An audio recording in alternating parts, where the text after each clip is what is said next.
Good morning. Here I am. I have to take the studs out of the old cylinders for the water manifold. And once again you see signs from when it was apart before. This was cylinder number 3 and this was cylinder number 4. And now in the sunshine you can really clearly see the major crack in the cylinder, and that's why I had to replace some cylinders on this tractor. I have already tried removing a couple of these studs. They wouldn't budge, so I'm going to add some heat now.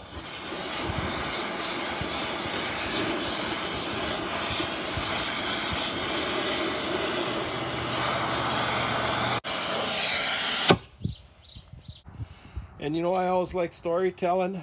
A little added side note, I didn't buy my first car till after I was out of high school, and I actually bought myself a acetylene torch before I bought a car, because after working with my neighbor Alan, I realized how invaluable a acetylene torch was for working on old stuff, as I had already been working on my dad's farm equipment and my older brother's cars for 4 or 5 years already. Now I'll tap on them with a big chunk of brass to help try and loosen the rust in the threads.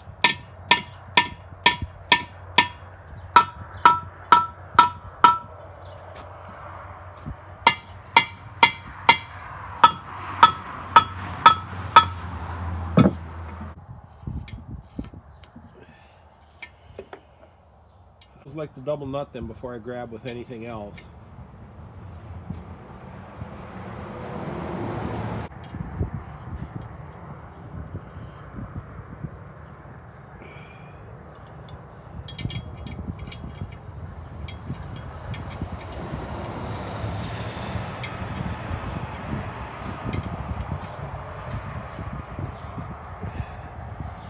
Oh, there it came. Now we work it back and forth because it starts to get tight. You want to work that rust loose in there a little at a time. Yeah, that stud sticks through. I can get my finger in there. That stud sticks through a little bit. That's why it wants to get tight. So we have to work a little at a time to work the rust off of it.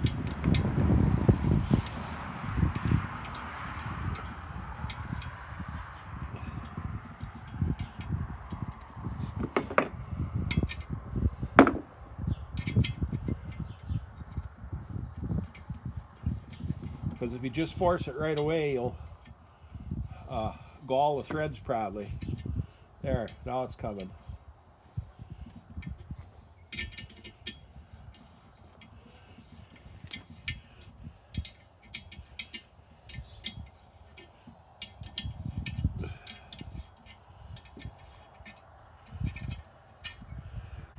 And here you can see how the end of the stud is rusted where it's stuck into the water jacket. That's why I had to work the rust on the thread to get it to come out without galling. Now we'll move on to, oh, I'm going to move these around.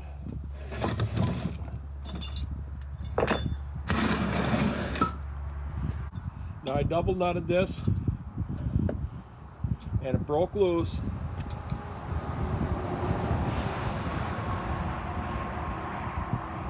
And it wants to get tight, so I won't force it. Just move it a little bit and give it a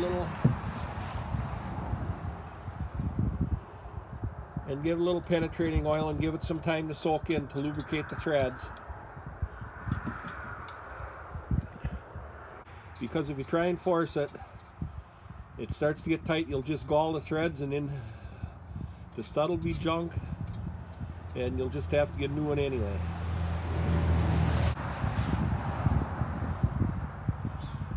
Usually the toughest part on working on something like this is locating parts and also disassembly without wrecking stuff. Because every time you break something or wreck something, you have to replace it.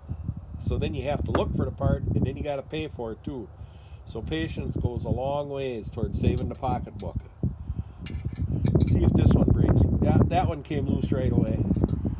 This is the same. The stud protrudes into the water jacket, so we have to be careful to work the rust loose as we back it out.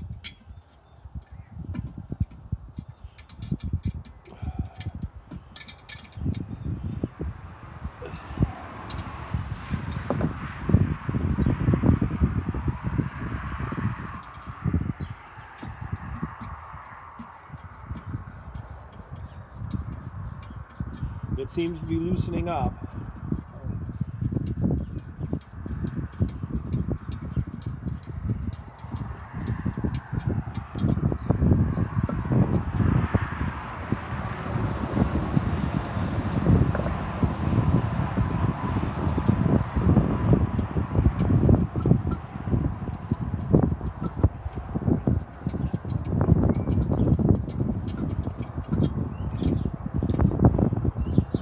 There's that fine line of how far can you force it to loosen rust and not make it stick and go all to shreds.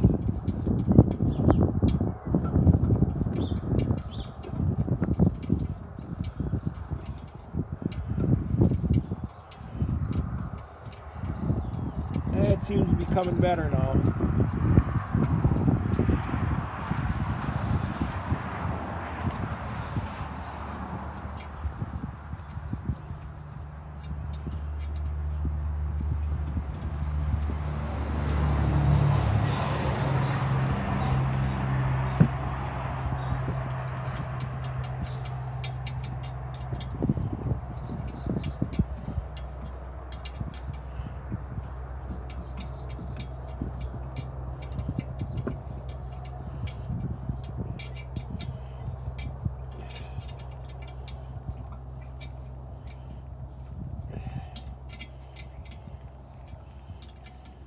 And never think you have it out and got it made until it's actually out.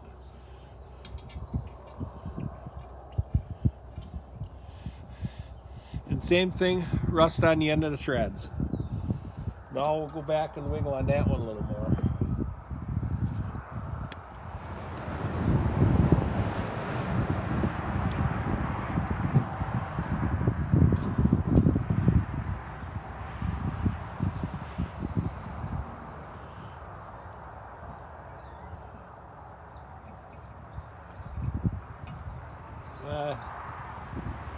I think I better stop.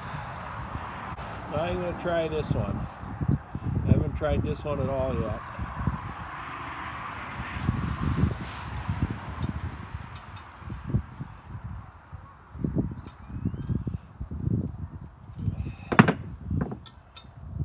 And it broke loose right away. Same thing.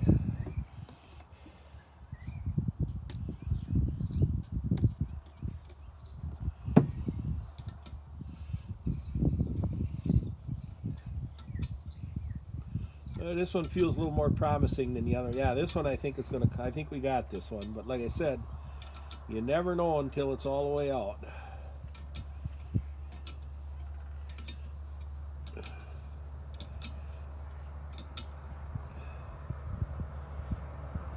And we got that one. I let the penetrating oil soak in while I chased the threads and cleaned up the other studs. Now we'll give it another try. I should wait longer, but I do get anxious too once in a while to get the last one out. Oh, now it's starting to feel a lot better. Much better. Now it came right out.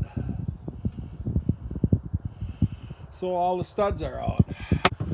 Now we'll go at cleaning the gasket surfaces up on the manifold.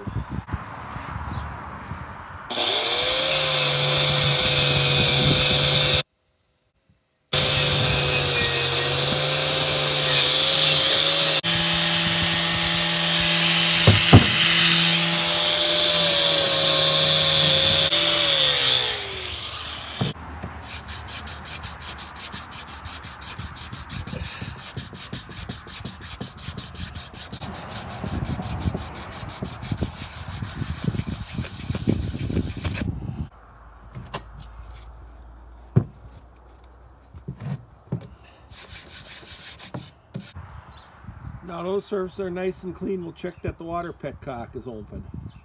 Yeah, That's just the way it was. It was turned open to drain the water the last time it was used.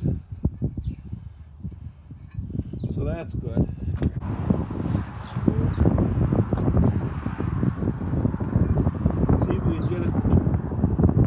See if we can get it to turn. You know, that's a taper in there and it's spring loaded. We'll try and loosen it.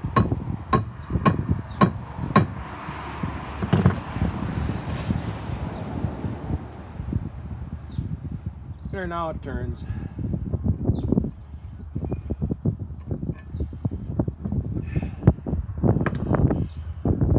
We all know my fingers aren't like pliers to do that. Now I'll finish cleaning up this last stud.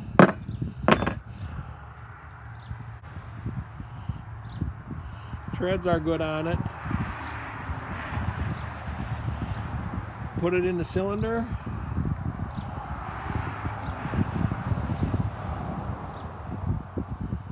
I've already screwed the other studs in, and then we're going to set the manifold on and see how close the mating surfaces match up. I brought you back inside now. All the studs are installed. Gasket surface is clean. We're going to see how it lines up.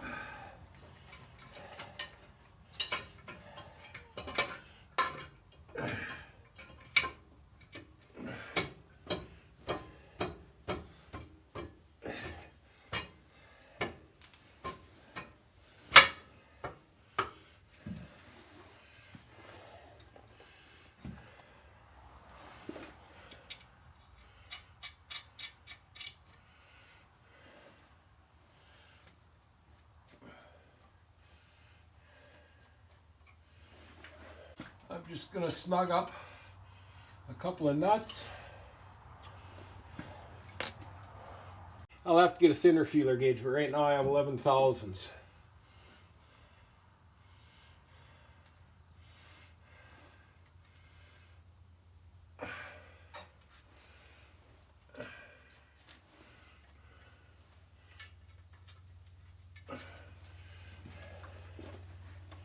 I'm trying the very back one here. I know it's on the camera.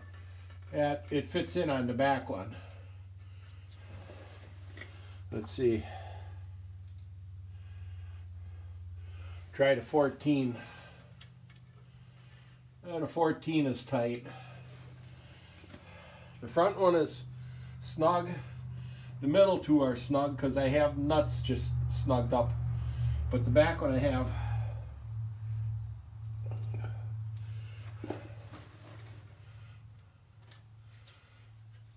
11 thousandths fits through it. I'd try 14. 14 fits through.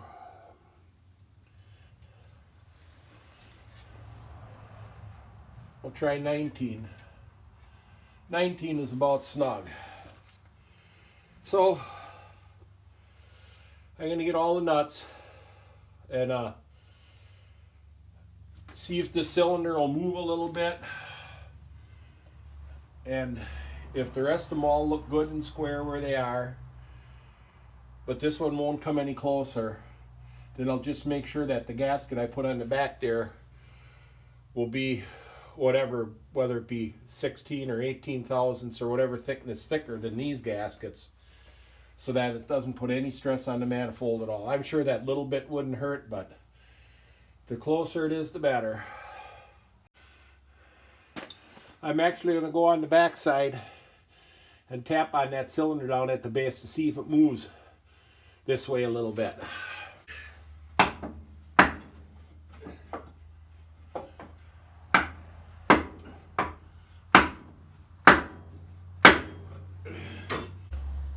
Now the 11, see, it moved. 11 thousandths fits, but it's tighter than it was. So I'll keep working on it. I might try tapping these cylinders the other direction a little bit, because if I can get them all snug, I like that best for best alignment, and I'll get a thinner feeler gauge to work with. So we're going to let it at that for today, because I have other things I have to do, and we'll catch you on the next one.